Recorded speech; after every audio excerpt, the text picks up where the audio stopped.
Hello, everyone. Welcome to Ascending STEM's webinar, AI Frontiers, Cross-Disciplinary Applications and Future Trends. Thank you all for joining us today. My name is Michelle, and I'm the Vice President of Ascending STEM. I go to school at Northwood High School in Irvine, California. I'm Chicago, Director of Digital Media and Arts. I attend Orange County School of the Arts in Santa Ana, California.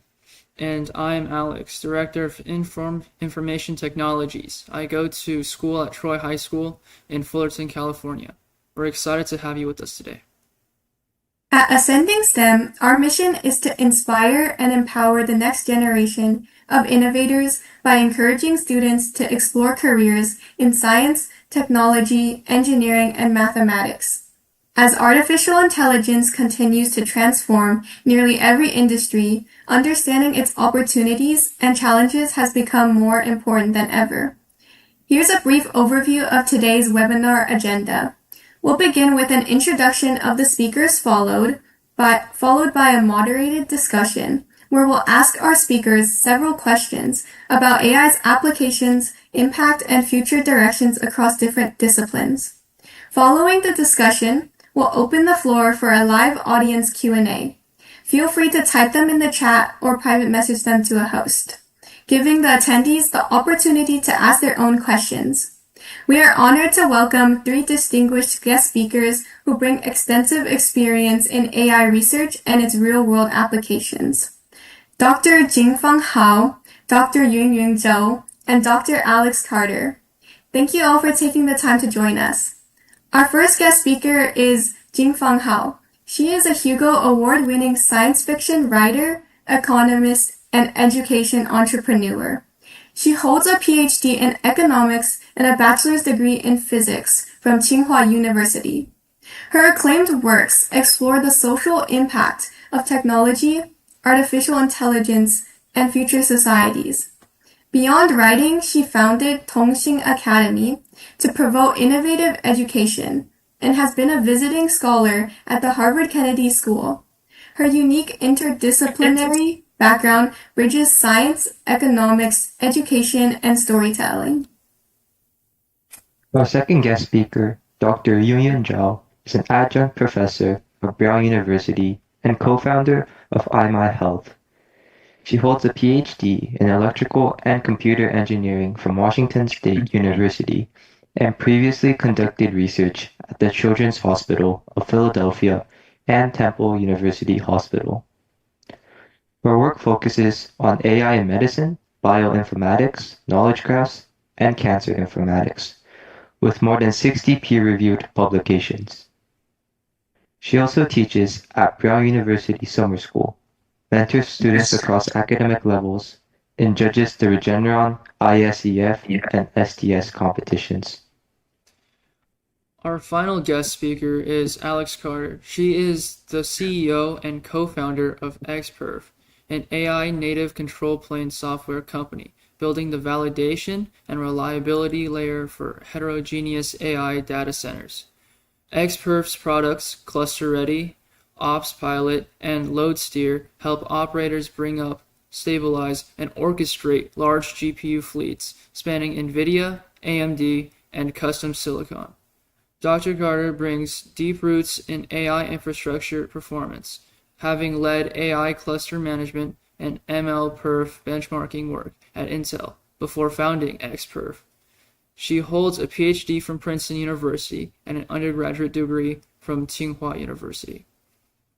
Thank you. Now we'll move on to the questioning period, with our first question being, when artificial intelligence is becoming an integral part of many industries, could each of you share how AI is currently being used in your field and how professionals utilize AI, starting with Dr. Zhou? Thank you for the question. That is a great question. So I'm the professor in the AI application in medical field. So my area is in the intersection of AI, cancer research, and precision medicine. To me, the role of AI, it acts like the microscope, like a librarian, and like a navigator. What does that mean? So AI act like a microscope is because, like in our human body, we generated like more than 20,000 genes, and there are also millions of cells. So AI can help us recognize the pattern and find the treatment target for disease. But without AI, it is impossible to find the solution. People have to check each of the gene one by one to find the therapeutic target. And AI also to me is more like a librarian because thousands of biomedical research papers and clinical documents were generated every day. AI can help us summarize the important information and collect the evidence, and also can help the scientists find the candidate drugs. So, and also AI can work like a navigator that will help a doctor make their medical decision and select the best treatment for the patient. So yeah, in our daily professional use, it's we usually use AI to find the research clue, to find the to write the code and analyze data and to organize the project. So yeah, so it's very important. We have to use it every day. Thank you for your perspective. Now we can move on to Dr. Hao. Hello, everybody. I'm really happy to share with you about my experiences in AI. Actually, in the educational field, the usage of AI is a very controversial article now, and a lot of professors and teachers are really against students using AI because AI can help students cheating with their homework. So the teacher need to fight hardly with the cheating with the help of AI. But actually, AI is a really powerful tool. It can do bad things, but it can also do good things. Nowadays, a lot of teachers use AI to help them to make better PowerPoint or make better classes in the classroom. But I do believe that AI itself can be a better teacher. We just need to think about what a good teacher really acts out. A good teacher will never give you the answers directly. If you ask a good teacher, oh, give me the final answers of this final examination, all the teachers will say no. They will refuse you. They have the limit of their behavior. They know when to accept the requirement of the students, when to reject the requirements. So we need to give that limitation or behavior guidance to the AIs. Then the AIs can act out as good teachers. For example, good teachers will not be very passive. They will act directly. They will guide the students other than just wait for the students to guide them. So we can let the AIs to guide the students first. They can ask good questions to the students to let the students to think deeper and to help the students to find out what is the weakness of themselves and to help the students to figure out the problems that they cannot solve by themselves. So if you can set these behavior requirement as a personality to the AI LLM, then the AI can really act as a good teacher. I did that experiment myself. I trained a AI teacher. The AI teacher will never directly give the students answers. The teacher will refuse the requirement of playing game with me to of the students, and the teacher will be a guidance to the subject that the students would like to study, and then the teacher will guide one step by step and to help the students really understand the problem. And that AI teacher is really welcomed by by parents and students here in mainland China. So maybe someday I will make an English version and let the English students to teach to try out that AI teacher. So I still think that AI is really, really powerful. We cannot just criticize AI. We need to think about how we use AI. Have we just made all usage of the goodness of AI? So I do think that AI can play a great role in education. Thank you for your insight. Now, last but not least, we can move on to Dr. Alex Carter.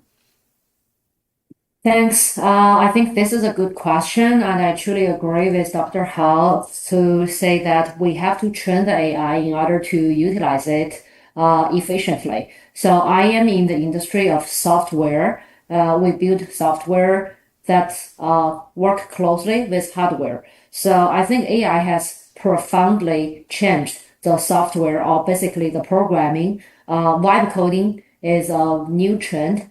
Was a new trend since last year, and now I think probably everyone is using vibe coding. Basically, AI would do most of your work, and you just need to discuss with AI what you want to realize and your architecture of the software. And in my company, most of my employees in the technology department are software engineers, and I think they roughly use Claude to code maybe 90% of their coding. So I see that they would chat with Claude to write the code instead of typing the code by themselves.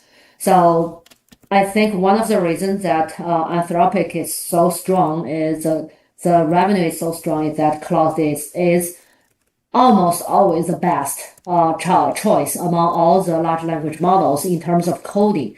For me, I use AI in multiple different ways. I also use Claude as my major tool. So I use it to do due diligence. I use it to debate on company strategies and plannings. I use it to review documents. I also use Cloud Dispatch, the automated tool, to find linking connects and send the connect request every day.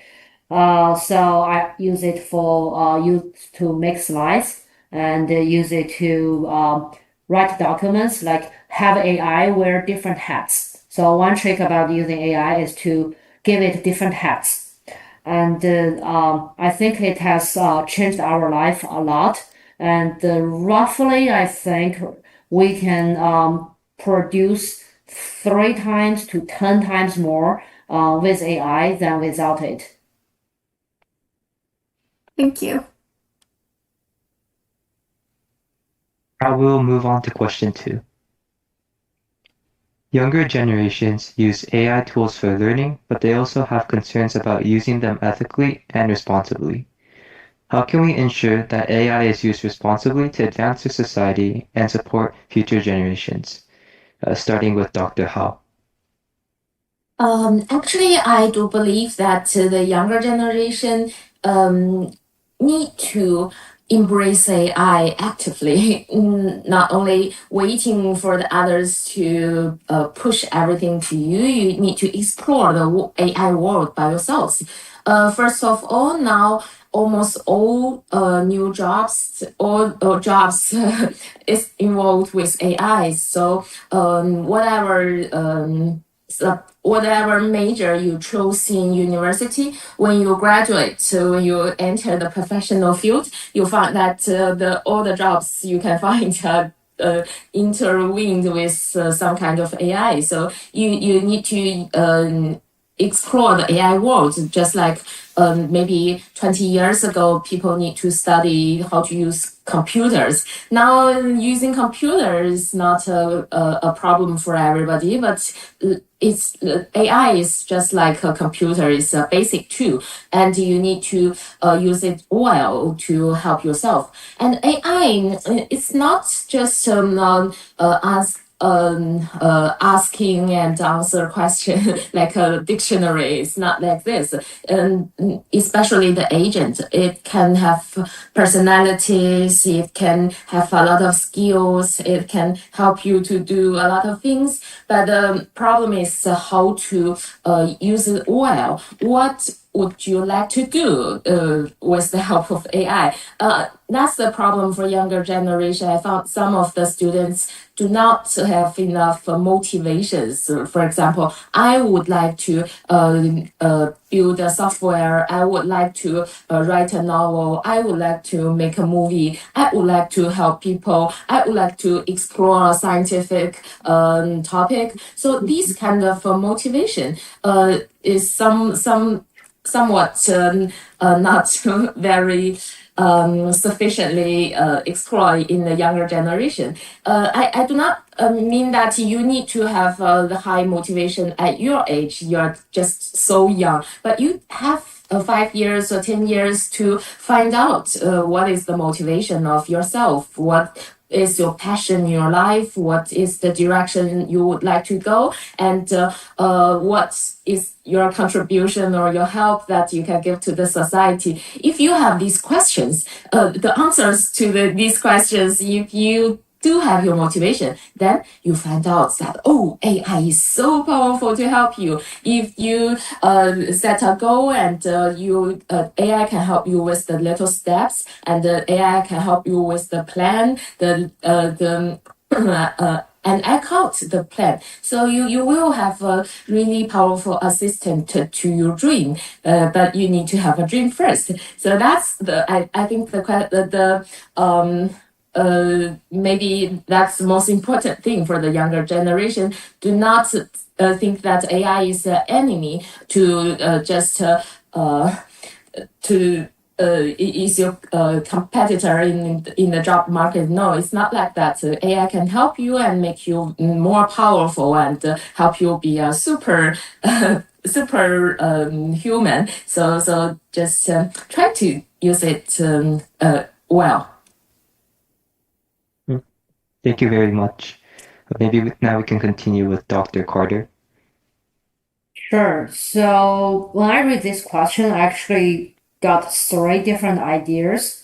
So first, how can we ensure that AI is used responsibly? As a matter of fact, AI is a tool. How we use it is on the human beings, it's not the AI. So I think studies have shown that AI has biases. Unfortunately, for whatever data set we feed to those large language models, it learns the biases and the things that we don't want AI to learn. So I would say first is we human beings, we have to be responsible. We have to treat AI in a responsible way. We have to basically, treat AI as babies and feed them with healthy food, right? So if you don't want AI to be a bad thing, biased or something that create damage to the society, it's on us. It's not on AI. So AI just take over whatever you feed to it. So first start by feeding AI with good words, good philosophy, good attitude, and with high ethics standards, right? Stop throwing bad words on the website thinking that, that has nothing to do with me. No, it trained the AI in a bad way. Okay, we human beings need to be responsible first. And the second is about large language model itself.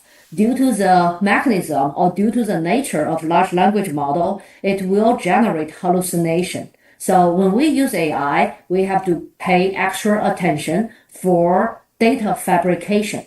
AI is so good at telling you something that's not true.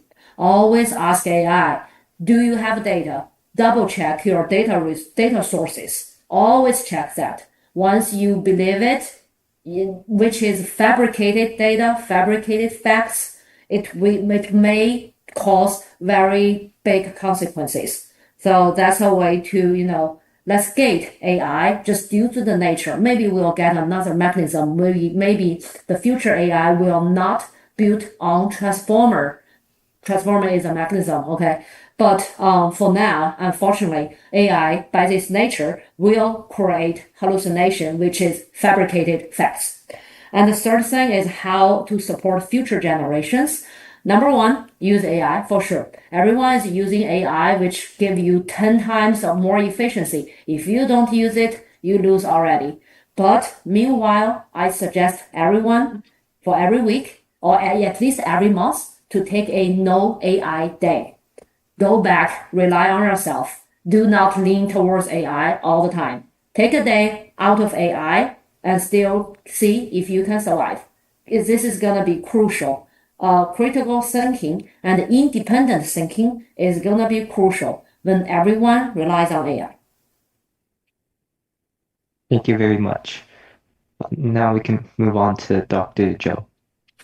Yeah, thank you very much for the good question again. And thank you for all the other speakers sharing.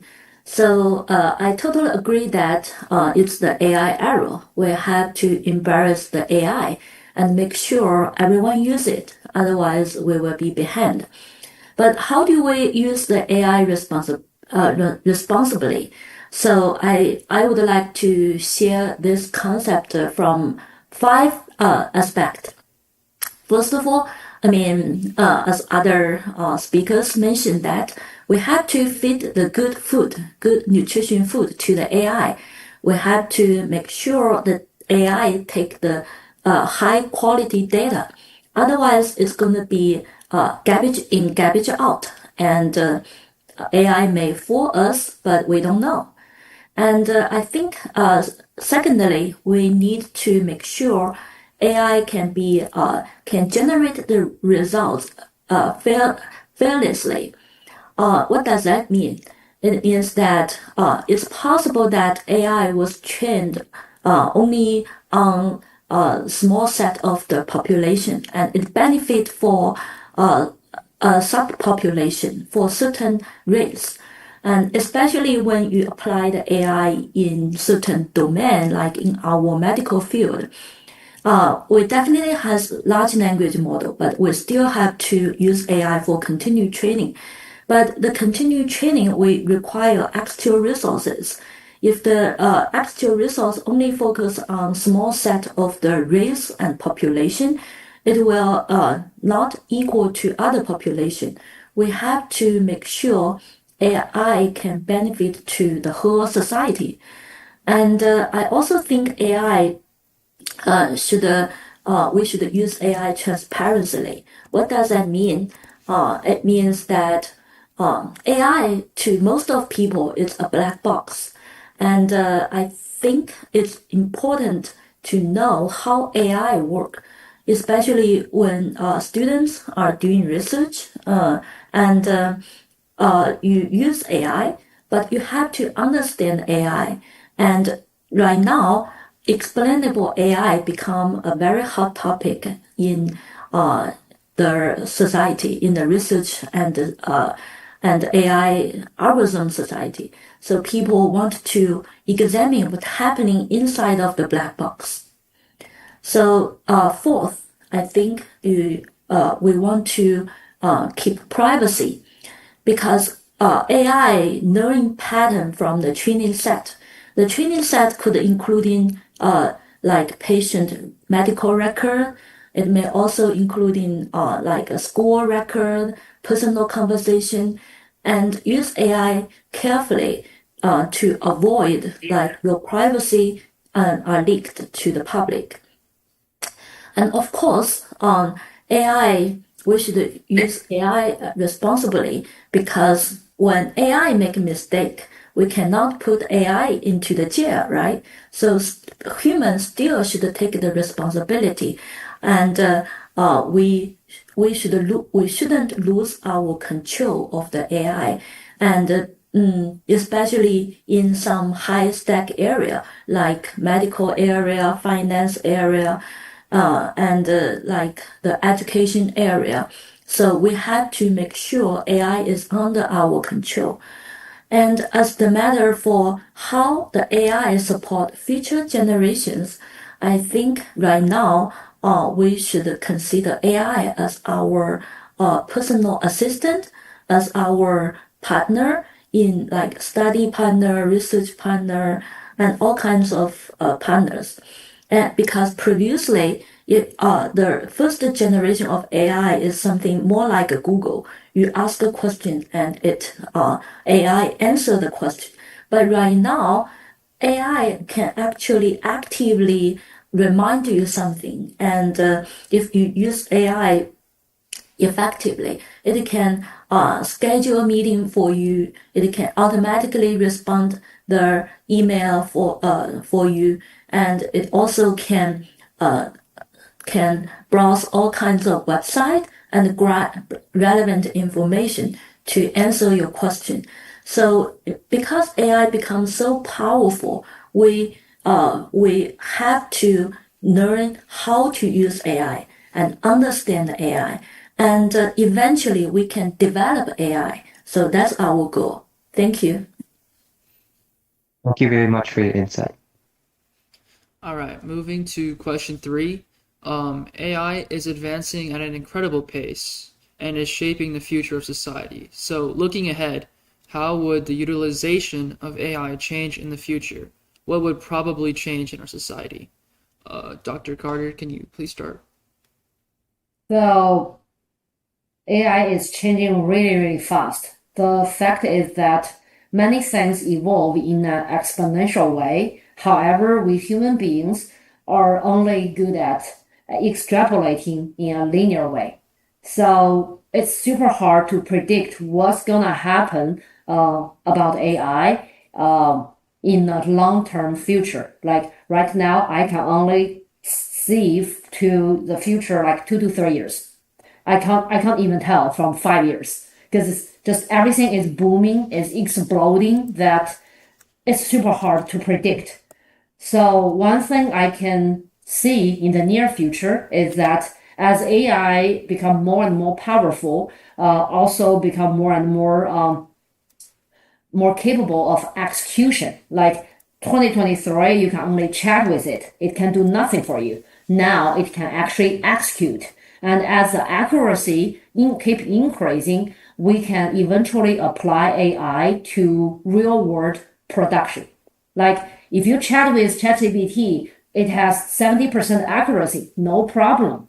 In real world production, 90% is not enough. 99% is not enough, right? So it has to achieve a really high accuracy in order to be applied and in the execution of the real world.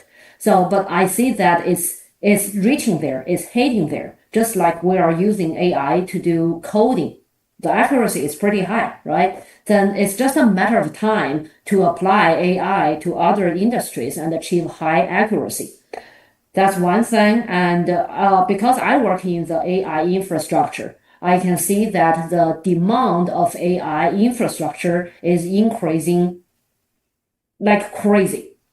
What I mean is that I see the volume of new construction of AI data center almost double every year. And we are bottlenecked by power, by some supplies that cannot catch up, but you see the high demand of AI. So everyone is eager to use AI and more AI.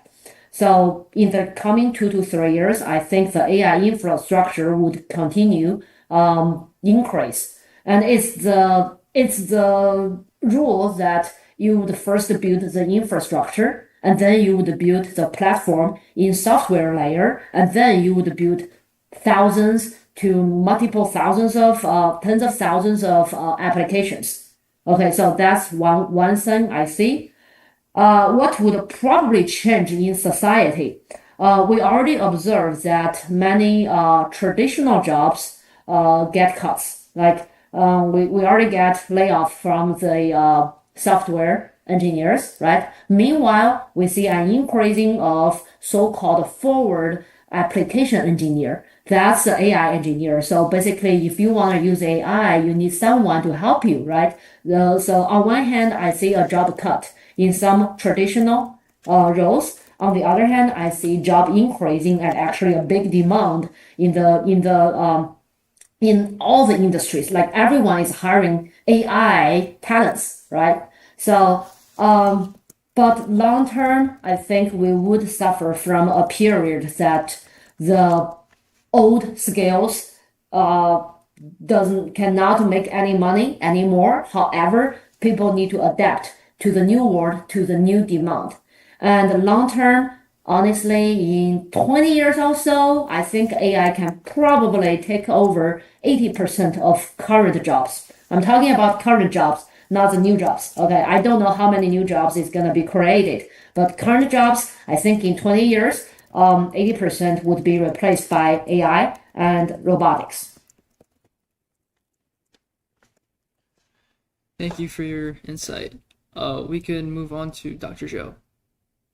Yeah, thank you, Alex, for the question. And yeah, so I like Dr. Kat's interpretation.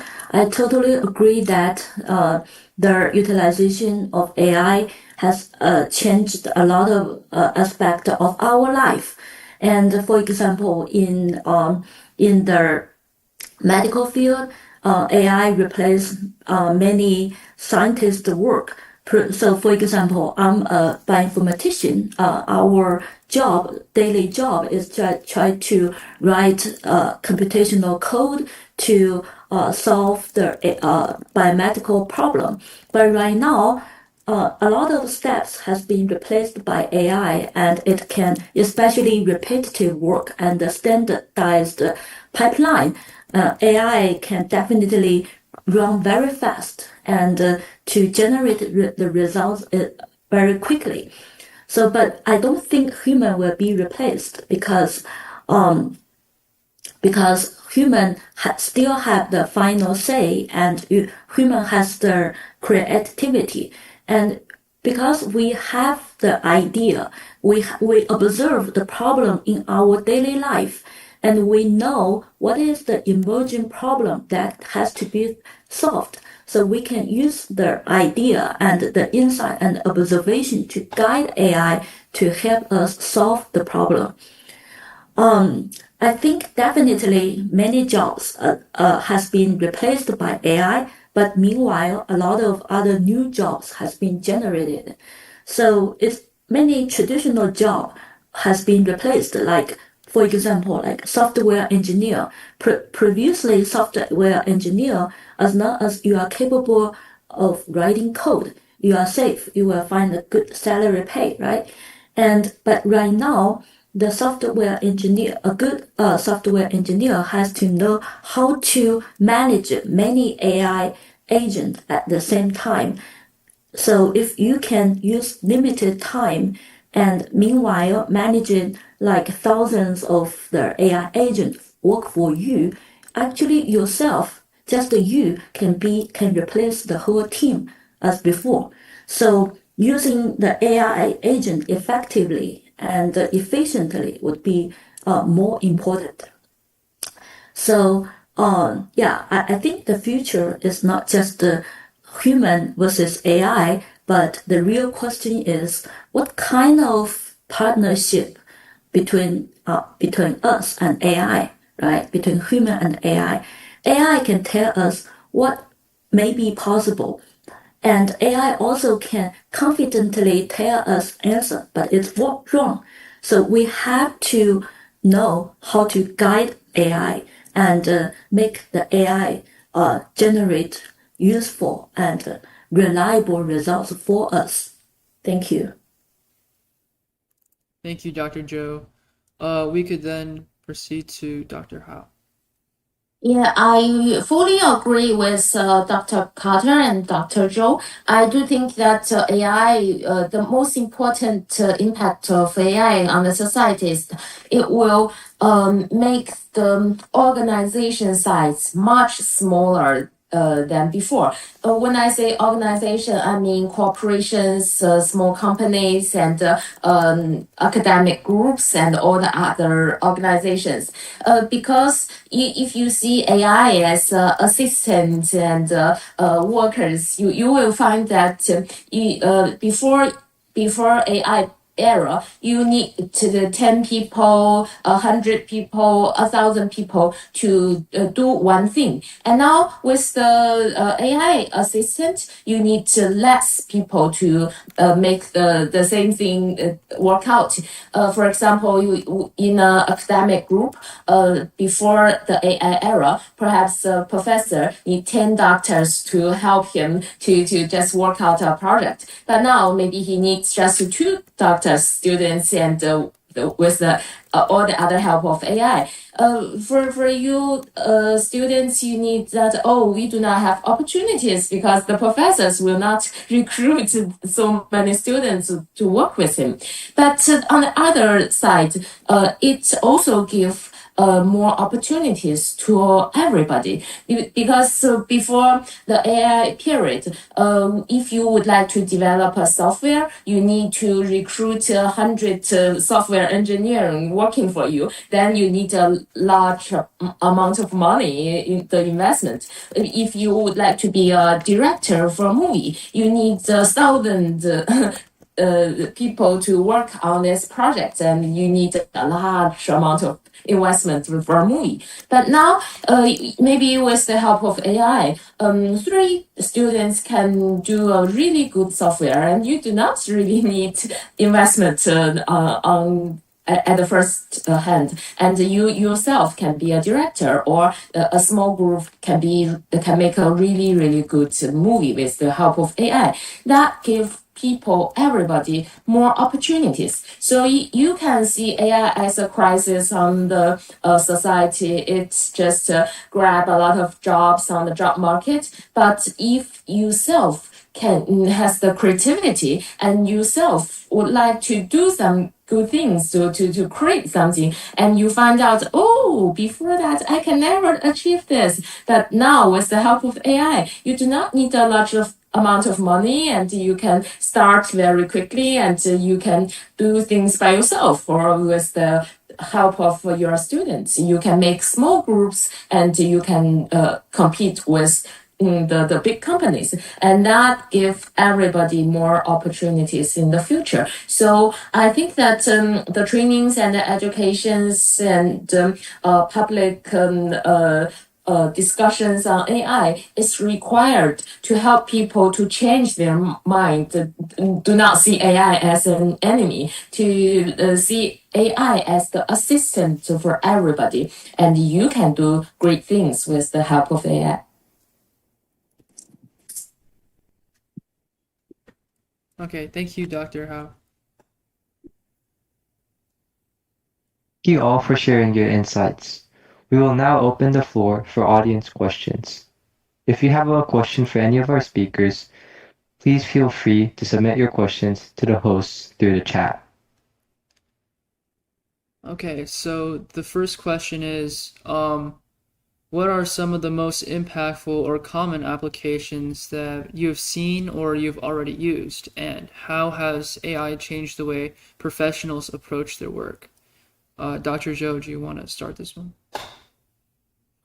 So yeah, because I'm in the medical field, I would say AI definitely greatly changed how the doctor make their clinical decisions. For example, previously, if a patient went to the hospital, the doctor get the image, and their pathologist and radiologist work together. They take a week to recognize the information from the image. But right now, with the help of AI, it's just a couple of minutes, and the AI can read the medical image very quickly. And not just limited that, the AI can, like if we train multi-modality model, the AI can understand the image, meanwhile understand the human genome, and meanwhile also get the information from the electronic health record, use the multi-modality model to quickly find their disease risk and their treatment target, to help doctor find the best personalized approach to effectively treat the patient. So definitely that's a good application in our medical field. And of course, in the future, I can imagine that even if it's not in the medical field, it has been greatly changed our lifestyle and the wearable devices and the doctors and people can read the information from the wearable devices and monitor our health in our daily life. If something has significantly changed, the AI would recognize it more early. So previously, doctor focused more on how to treat the patient, but I believe with the help of AI, doctors will help people to manage health and to prevent the disease. So that's my insight. Okay, thank you, Dr. Zhou. Dr. Carter, do you want to continue? I think the single most important tool that really change our life is cloud. And we deal with coding all day long. And by using cloud, I think nowadays each software programmer can work, I think, 10 times efficiency than before. Yeah, definitely save us tons of time and make the product delivery much faster than before. Okay, thank you, Dr. Carter. Dr. How do you want to continue? Yeah, I do web coding every day. I was not a software engineering last year at the same time, but I start web coding since last November, and now I had my software online and with students using every day, and also I try to work with the hardware group, a hardware company, and I do have cooperations with them with the help of AI. So I think that AI can really enlarge the limitation of everybody. Before that, I cannot imagine that I myself, I do education. I cannot imagine I become a programmer. But now I do it every day, and I really, really enjoy this process because it can help me to let all my ideas to come out and to create great things for people.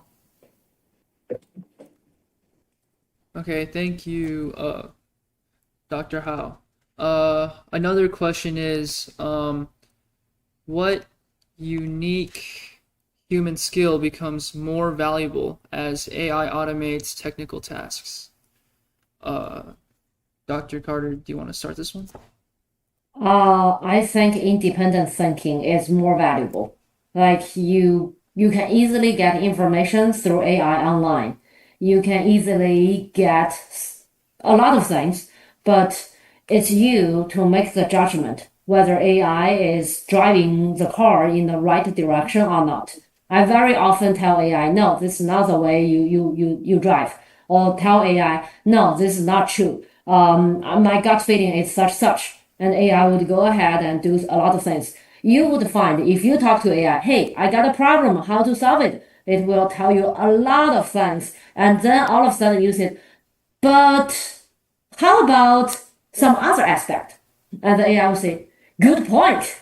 All of a sudden, this whole thing has changed the direction. So knowing how to drive AI, knowing the fundamental fact is important. Nowadays, in my company, yes, you can use AI to do a lot of things. I require everyone to check the data resource manually. That's very important to avoid AI to fool you around. Okay, and also I think using AI, you have to think in a very clear way. Like you can use AI to go around to explore a lot of things, but you have to have a good logic. You can't like follow AI to go to somewhere. Okay, so have your own independent research. Definitely dig into every fundamental facts and to have a very clear logic along the way. Okay, this is where I want to achieve. How do I get there? You have to be very clear. Also, I think as AI gets more and more powerful, human relationship actually gets more valuable. Because now you can do almost everything technically with AI, then what's unique about you? Well, it's the human relations. Go out, meet people in person. The in-person time is more valuable, I think. And nowadays, I want to talk to, as I talk to Claude more and more, I want to talk to people and meet real people more. So it's driving me on both ways. Thank you, Dr. Carter. Dr. Howe, do you want to continue? Yeah, I think that before AI era, when you think about the job market, you think about how can I be a good employee? How can I satisfy the requirement of an employer? But now, on the first hand, you will find the opportunity to become an employee more difficult, but the opportunity to become an employer more easily. And so I think everybody need to change their mindset to become an employer, because you can utilize AIs, all kinds of AIs, as your employees. Even if you do not start your own company, that's not important. If you start a project, even a small project, you need to have the mindset of an employer instead of the employee. If you are an employer, you really need this kind of mindset, like critical thinking. I do agree with Dr. Carter, and decision making. That's very important. That's what an employer do every day. And also, you need to face some complicated world, and you need to explore the complicated world by yourself. So you need the courage, and also you need creativity, because for a startup founder or the other entrepreneur, you need to be very creative to find out new ways to solve problems instead of copy the others. And also you need to have the capability of organize things and organize people, but not people, AIs. You need to like all the AIs to cooperate with each other, and you also need to have the capability of making a plan, and let AIs to help you to fulfill that plan. All these kind of capability is beyond your academic studies, because it is some kind of mindset that everybody needs to have, whatever field it is in. So in the AI era, I think that we can all be super individual with the help of AI, but you need to be more active, to be more courageous to explore in this world. To add on that, for younger people, find your passion and build your expertise. That's actually the foundation beyond everything to be successful as an employer. If you only know how to use AI, how to drive AIs, you are not going to be successful. It relies on your expertise. And how to build your expertise, better find your passion. Because when you are passionate, it's so easy to become an expert. Okay, thanks for both of your insights. Now we can move on to Dr. Zhou. Yeah, so I totally agree, Dr. Carter and Dr. Howe's comments. So I think it's true. The most important thing is find a direction that really motivates you, and find a area that you're really interested in, instead of just get a high score and go to good college. That's not our life motivation. Our true life motivation is to ask yourself who you are and what you want to be in the future.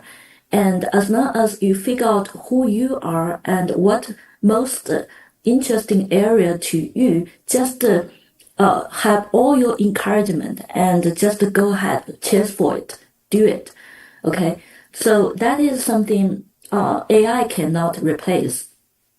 As for the human skills, that most important human skill in the AI era, in addition of Dr. Carter and Dr. Howe's comments, I think there are a couple other factors, including like critical thinking.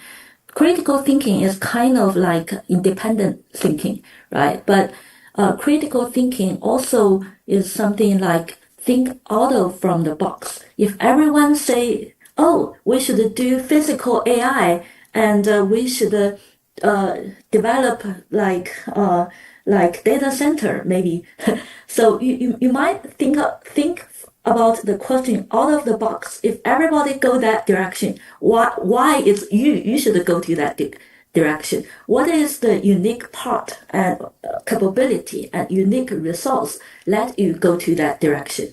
So we all want to go to a direction that really means something to you instead of just many people go that direction. Okay, so that's very different.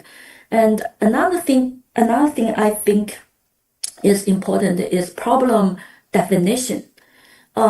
So we definitely can use AI as our partner, work partner, like life partner, but whether the information AI returned to you is useful or too generous is depending on what kind of question you ask AI.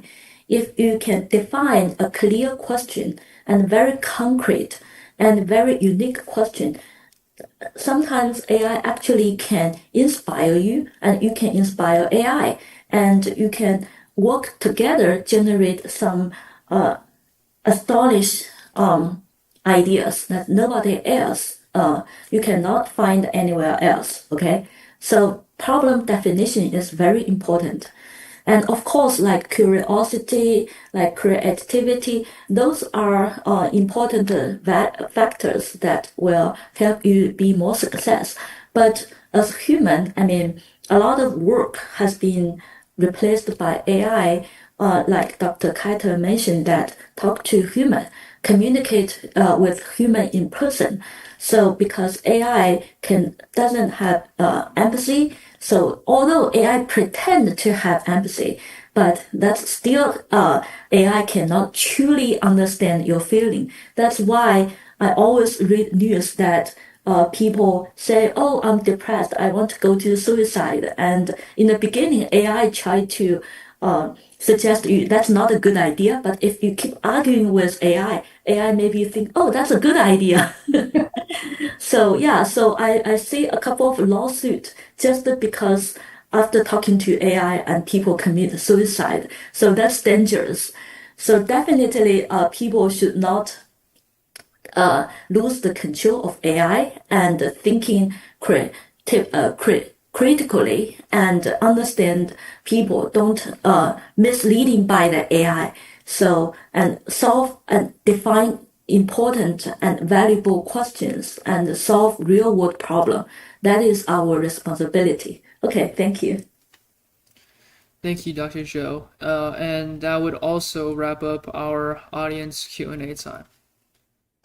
Thank you. Thank you so much for tuning in and listening to our webinar about AI Frontiers. We really appreciate our guest speakers, Dr. Hao, Dr. Zhou, and Dr. Carter, for taking the time to come today and speak to us, and also the audience for being here and watching. All in all, this concludes our seminar today, and we look forward to seeing you guys at the next Ascending STEM seminar. You guys can contact us at contact.ascstem@gmail.com or ASCSTEM on Instagram. Thank you.